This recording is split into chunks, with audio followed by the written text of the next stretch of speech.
ఈ శని భగవానుడు ఈ శనివర్గ రాశుల్లోని ఇంకో గ్రహమైన శుక్రుడు వీళ్ళ నుంచి కొన్ని స్థానాల్లో కనుక ఏదైనా గ్రహం ఉండి ఆ గ్రహ దశ జరుగుతున్నప్పుడు అది విశేషమైన యోగాలను ఇస్తాయి. అది ఎలాంటి యోగాలను ఇస్తాయి, అవి ఏ స్థానాలు అవ్వాలి అన్న అంశాలు ఒకసారి మనం తెలుసుకుందాం. చాలా చాలా ముఖ్యమైన పాయింట్.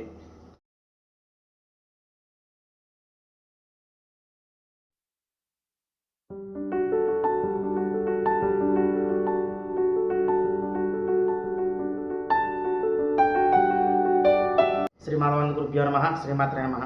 శ్రీ మాధవానంద భక్తి యూట్యూబ్ ఛానల్ ప్రేక్షకులకు నమస్కారం. ఇక ఈరోజు మనం విశేషంగా ఒక కొత్త విషయం గురించి తెలుసుకుందాము.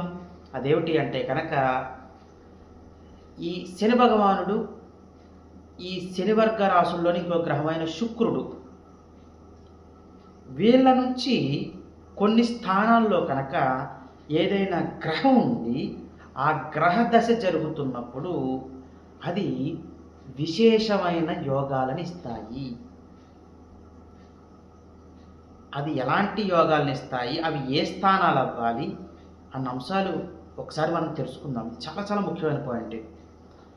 శనివర్గ రాశుల్లో శని భగవానుడు శుక్రుడు ఇది చాలా ముఖ్యం. తర్వాత బుధుడని చెప్తాం. ఇంకా ఛాయాగ్రహాలని మనం అటు ఇటు పంచుకున్నాం కాబట్టి ఇటు రాహునిచ్చాం. ఇది క్లియర్ కదా. ఇప్పుడు అలాంటి అప్పుడు ఈ శని భగవాను నుంచి శుక్రుడి నుంచి కొన్ని స్థానాల్లో కొన్ని గ్రహాలు విపరీతమైన దశల్ని ఆ గ్రహం యొక్క దశ జరుగుతున్నప్పుడు విపరీతమైన యోగాన్ని ఇచ్చేస్తాయి ఆ జాతకుడికి. అది ఎలా ఉండాలి ఏమిటి అన్న అంశాలు ఒకసారి తెలుసుకుందాం. దానికంటే ముందు అసలు ఈ రెండు గ్రహాలను ఎందుకు తీసుకున్నాము అన్న అంశాలు కూడా చెప్పుకోవాలి. శని భగవానుడు కర్మకారకుడు. ఇక్కడ శుక్రుడిని మనం ఎలా చెప్తాము అంటే వివాహానికి కారకుడు అని చెప్పుకోవచ్చు, భోగభాగ్యాలకు కారకుడు అని చెప్పుకోవచ్చు.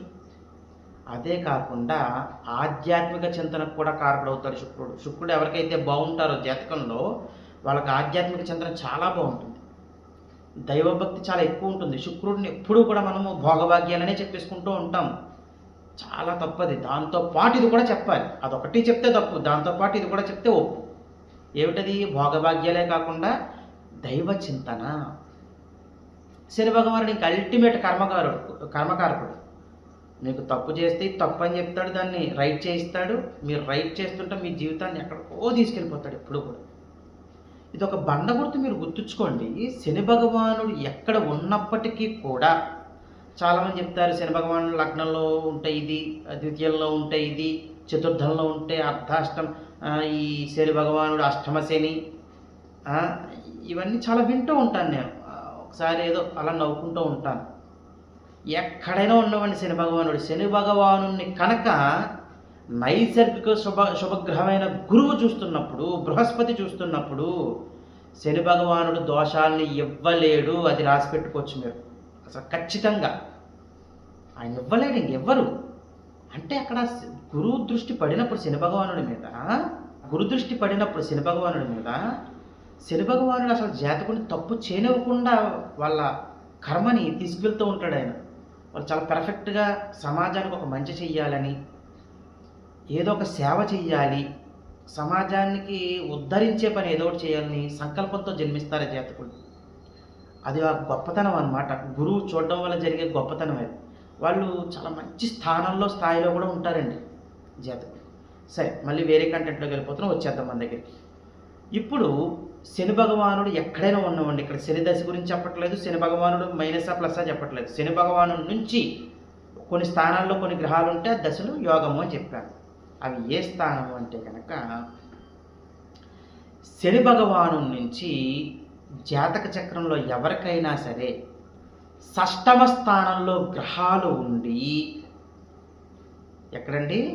షష్టమ స్థానంలో 6వ ఇంట్లో, ఎక్కడి నుంచి? శని భగవాను నుంచి ఉండి ఆ గ్రహ దశ జరుగుతున్నప్పుడు వాళ్ళకి అద్భుతమైన ఫలితాలు ఉంటాయి. కానీ ఇక్కడ ఒకటి ఉంది, జాతకులు ఏంటంటే అండి ఏ లిటిగేషన్ లేకుండా ఏమీ చెప్పరు. ఇక్కడ లిటిగేషన్ ఏమొచ్చింది అంటే ఆ షష్టమ స్థానంలో ఉన్న గ్రహము ఖచ్చితంగా యోగకారకుడై ఉండాలి. ఇక్కడ పడింది మనకి ఒక ఈ పాయింట్. ఆ షష్టమ స్థానంలో ఉన్న గ్రహము యోగ కారకుడై ఉండాలి. అప్పుడు యోగ ఫలితాలు విపరీతంగా ఉంటాయి. కానీ అద్భుతమైన ఫలితాలు ఎప్పుడు వస్తాయి అంటే శని భగవాను నుంచి షష్టమ స్థానం అవ్వాలి. అయ్యా మరి షష్టాష్టకాలు అవుతాయి కదండి, అవ్వచ్చు, అవనివ్వండి. ఇక్కడ నేను శని భగవానుడి గురించి అసలు మాట్లాడలేదు కదా. శని భగవాను నుంచి ఉన్న షష్టమ స్థానంలో ఉన్న గ్రహాల దశల గురించి చెప్తున్నాను. ఆయన యోగకారకుడయ్యి శని భగవాను నుంచి షష్టమ స్థానంలో ఉండి ఆ దశ కనుక జరిగితే అది మీకు విపరీతమైన యోగాన్ని ఇస్తుంది. అర్థమైందండి. ఇక్కడ ఇంకొకటి, ఆ షష్టమ స్థానంలో ఉన్న గ్రహము యోగకారకుడు అవుతున్నప్పుడు ఆధిపత్యాలు ఏమొచ్చాయి చూడండి. యోగకారకుడు అంటే ఖచ్చితంగా కోణాధిపత్యం వస్తుంది కదా. అది కాకుండా ఇంకో ఆధిపత్యం ఏదో ఒకటి వస్తుంది కదా, అది కూడా ఎక్సలెంట్ ఫలితాలు ఇస్తుంది. అక్కడ దుస్థానాధిపత్యం వచ్చింది అనుకుందాం, యోగకారకుడు అయ్యి దుస్థానాధిపత్యం వచ్చింది అనుకుందాం, రానివ్వండి. అలా వచ్చినప్పటికీ కూడా అది యోగంగానే మారుతుందా జాతకుడికి. ఆధిపత్యం కూడా ఎక్సలెంట్గా ఇస్తుంది ఫలితం, నెగిటివ్ ఫలితాలు ఉండవు. క్లియర్ అయిందా? యోగకారకుడు అయ్యి కూడా. అర్థమైందండి. ఇది ఫస్ట్ పాయింట్. నెక్స్ట్, శని భగవాను నుంచి ఇప్పుడు కూడా గుర్తుంచుకోండి, ఈ షష్టమ స్థానం అయిపోయింది కదా, ఇప్పుడు శని భగవాను నుంచి వ్యయస్థానం. శని భగవాను నుంచి వ్యయస్థానంలో ఏమైనా గ్రహాలు ఉన్నప్పుడు ఆ గ్రహాల మహర్దశలు కూడా చాలా అద్భుతమైన ఫలితాలను ఇస్తాయి. ఖచ్చితంగా ఇబ్బంది పెడుతున్నప్పటికీ కూడా మీకు ఒక సక్సెస్ఫుల్ లైఫ్ని ఇస్తాయి. శని భగవాను నుంచి వ్యయస్థానంలో ఉన్న గ్రహాలు ఏవైతే ఉంటాయో ఆ దశలు జరుగుతున్నప్పుడు ఆ గ్రహానికి ఏ ఆధిపత్యాలు వచ్చాయో చూడండి. ఆధిపత్యాలు కూడా చాలా అద్భుతంగా ఉంటాయి. ఎప్పుడు వ్యయస్థానంలో ఉన్నప్పుడు ఆ గ్రహం యోగకారకుడు అవ్వాలండి. ఇది గుర్తుంచుకోండి, అర్థమైందా? యోగకారకుడు అయ్యి శని భగవాను నుంచి వ్యయస్థానంలో ఉన్నప్పుడు. ఒకటేం చెప్పుకున్నాము, శని భగవాను నుంచి షష్టమ స్థానము, రెండేం చెప్పుకున్నాము, శని భగవాను నుంచి వ్యయస్థానం. క్లియర్. ఇంకా అద్భుతం అనమాట ఆ దశలు, ఇంకా రాసి పెట్టేసుకోవచ్చు మీరు. ఇప్పుడు రండి శుక్రుడి దగ్గరికి రండి. శుక్రుడి నుంచి చాలా తక్కువ చెప్పుకున్నాం మనం. శని భగవాను నుంచి ఇలా ఉంటే ఏంటి, రాహు నుంచి ఇలా ఉంటే ఏంటి, గురువు నుంచి ఇలా ఉంటే ఏంటి, ఇలా చెప్పుకున్నాం. శుక్రుడి నుంచి చాలా తక్కువ చెప్పుకున్నాం. ఇది ఇప్పుడు చెప్పుకున్నాం. శుక్రుడి నుంచి అష్టమ స్థానంలో ఏదైనా గ్రహం ఉండి ఆ గ్రహం లగ్నాతో యోగకారకుడైతే ఆ గ్రహం ఇచ్చే దశ, ఆ గ్రహం యొక్క దశ వచ్చినప్పుడు అది ఇచ్చే ఫలితాలు ఇక ఏ గ్రహము కూడా ఇవ్వదు. అంత అద్భుతమైన ఫలితాలను ఇస్తుంది. శుక్రుడి నుంచి అష్టమ స్థానంలో గ్రహం ఉండి ఏదైనా గ్రహము అది లగ్నాతో ఆ గ్రహం యోగకారకుడయ్యి దుస్థానాధిపత్యం వచ్చినా పర్లేదు, అక్కడ ఆధిపత్యాలు కూడా అద్భుతంగా పనిచేస్తాయి. అద్భుతమైన ఫలితాలను ఇస్తాయి జాతకుడికి. భోగభాగ్యాలని అసలు శుక్రుడు ఇవ్వాలి. యాక్చువల్గా ఈ గ్రహం ఇస్తుంది. శుక్రుడి నుంచి అష్టమంలో ఏదైతే గ్రహం ఉంటుందో అది ఎక్సలెంట్ అనమాట అండి. ఇంకా ఇక్కడ మనం ఏం చెప్పుకున్నాం, ఇప్పుడు మీరు గమనించారు ఏం చెప్పుకున్నామో.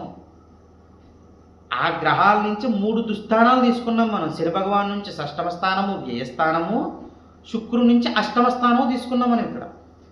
అంతే, లగ్నాతో దుస్థానాలు కాదు ఇవి, ఆ గ్రహాల నుంచి దుస్థానాలు. అక్కడ ఏదైనా గ్రహం ఉండి ఇక్కడ ఇంకోటి ఏంటో తెలుసా అండి ట్విస్ట్, ఆ షష్టమ స్థానంలో కానీ వ్యయస్థానంలో కానీ శుక్రుడి నుంచి అష్టమ స్థానంలో కానీ శని వర్గ గ్రహం ఉన్నా గురువర్గ గ్రహం ఉన్నా ఏ గ్రహమైనా ఉండనివ్వండి, అసలు చాలా మంచి ఫామ్లోకి వెళ్ళిపోతారు ఆ జాతకులు. అద్భుతమైన ఫలితాలు ఉంటాయి ఆ జాతకులకి.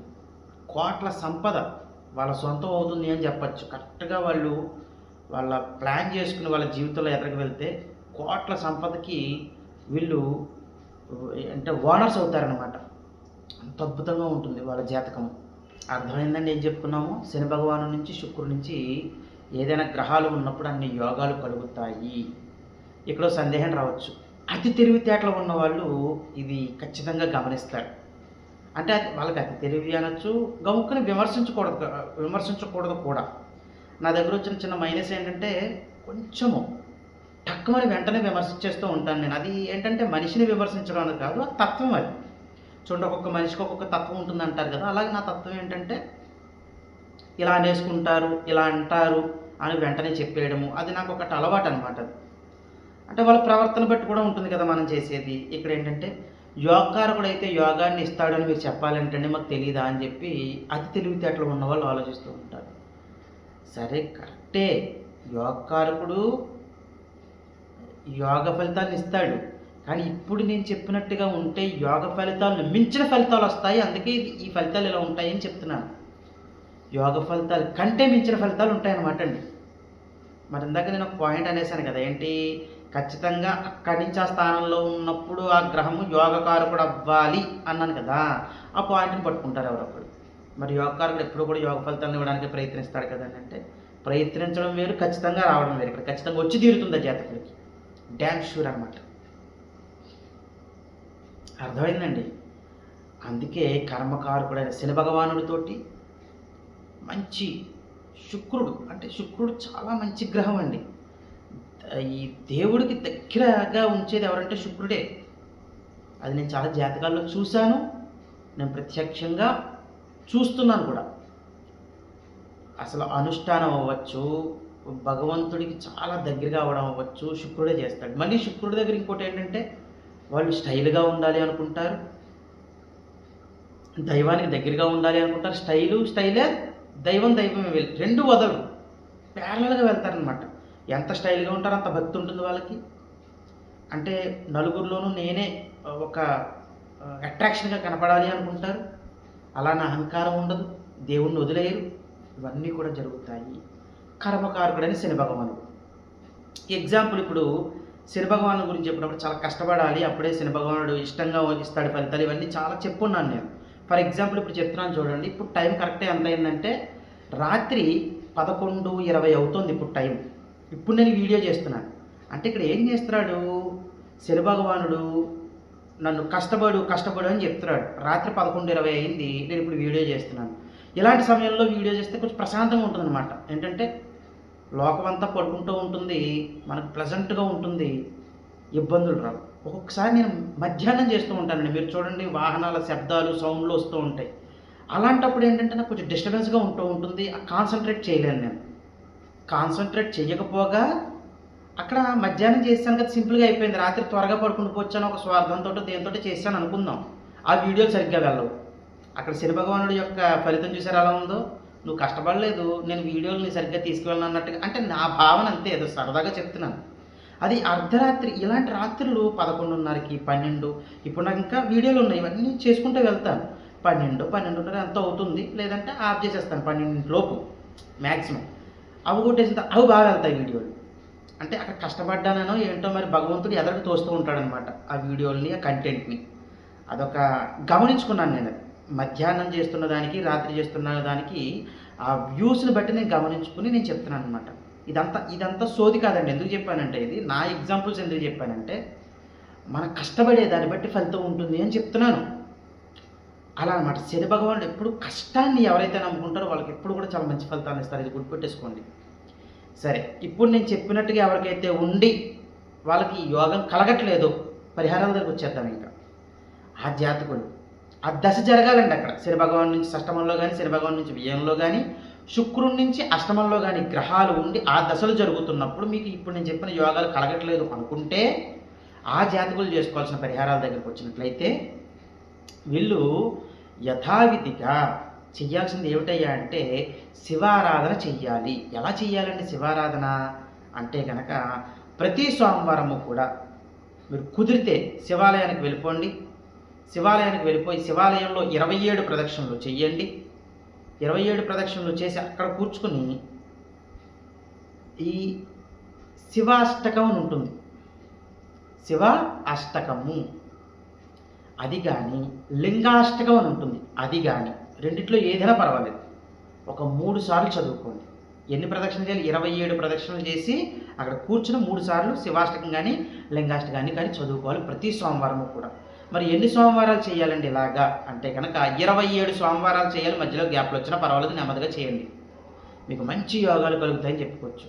ఇవన్నీ చేసుకుంటూ మీరు సంఘంలోనూ సమాజంలోనూ మంచి పేరు సంపాదించుకుంటూ మీ కుటుంబ సభ్యులతో సుఖశాంతులతో జీవించాలని కోరుకుంటూ సర్వే జనా సుఖినో భవంతు. శుభం.